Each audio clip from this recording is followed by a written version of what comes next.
নির্বাচনটা হবে ডিসেম্বর, এটা হবে ফেব্রুয়ারিতে নির্বাচনের ডেটটা ডিক্লেয়ার করে ইলেকশন কমিশন, বাট এটা ফার্স্ট উইক মানে ফেব্রুয়ারির প্রথম ইসে দিতে হবে, রোজার আগে হবে ডেটটা হয়তো ইলেকশন কমিশন। বাট এই জন্য আমাদের যা যা প্রস্তুতি নেওয়ার দরকার আমরা এটা নিয়ে নিচ্ছি এবং প্রস্তুতি চলতেছে। আপনারা জানেন যে আমাদের প্রশিক্ষণও চলতেছে, এতে আমাদের প্রশাসন, পুলিশ,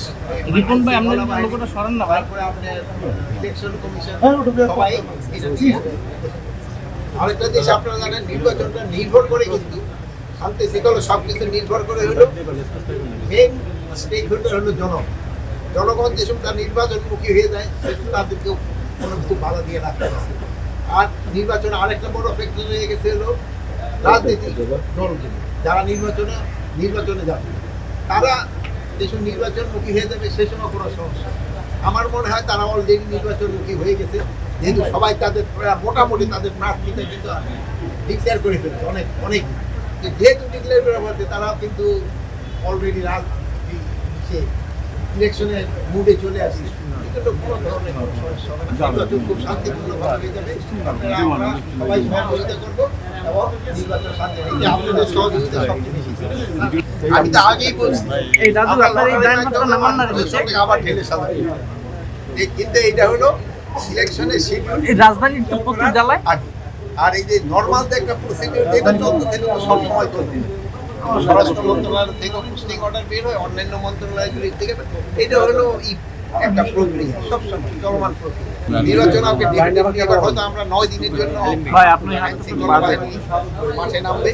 ইলেকশনের আগে হয়তো 5 দিন, ইলেকশনের দিন একটা 6 দিন, আর পরে ইলেকশনের পরে 3 দিন। এটাও সব নির্ভর করে ইলেকশন কমিশনের উদ্যোগ, তাদের সাথে আলোচনা করতে পারে। আমরা প্রপোজাল দিচ্ছি 9 দিনের জন্য। ওই ইলেকশনের আগে যে 5 দিন, সেই দিন তো একটা বড় ধরনের কার্যক্রম চলবে। যেহেতু এই সময় ধরেন আমাদের এখন সেনাবাহিনী আছে মাঠে 30,000 প্লাস, হয়তো আস্তে আস্তে হয়তো আমরা তাদের উঠাবো এক সময়। আর এরপরে ওই সময় আমরা প্রায় 1 লাখের মতো সেনাবাহিনী, 35,000-এর মতো আমাদের প্রায় নেভি থাকবে প্রায় 5,000-এর মতো, কোস্টগার্ড থাকবে প্রায় 4,000-এর মতো, র্যাব থাকবে প্রায় 8,000-এর মতো, প্লাস আনসার থাকবে প্রায় 5.5 লাখ টাকার মতো। এই আনসার কিন্তু ইলেকশনে একটা সবচেয়ে বড় ভূমিকা পালন করে। এবার আমরা আনসারের জন্য একটা করে হাতিয়ারও বেশি দেওয়া হচ্ছে ইলেকশন, প্লাস আমরা এবার বডি ক্যাম্প কিনে দিচ্ছি। এই জন্য ইলেকশন খুব শান্তিপূর্ণভাবে হবে এবং কোথাও কোনো রকমের কোনো অসুবিধা। প্রশাসন নিষ্ক্রিয় থাকে না, পুলিশ প্রশাসনও সক্রিয় থাকে, বাট আপনার মতো এত সক্রিয় থাকে না। এক সময় ধরেন এই পটুয়াখালীতে হয়তো 2 জন সাংবাদিক ছিল, আজকে মাশাআল্লাহ শত সাংবাদিক হয়ে গেছে, কিন্তু পুলিশের সংখ্যা কিন্তু এত বাড়াইতে পারেনি। সংখ্যা যেমন আগে ছিল, এই যে এত গুণ কিন্তু করতে পারেনি। আপনার মতো যদি এত গুণ করে দিতে পারতাম তাহলে পুলিশের কিন্তু আরো ভালো কাজ করতে পারতো, বাট পুলিশ এখনো কিন্তু খুব ভালো কাজ করে যাচ্ছে।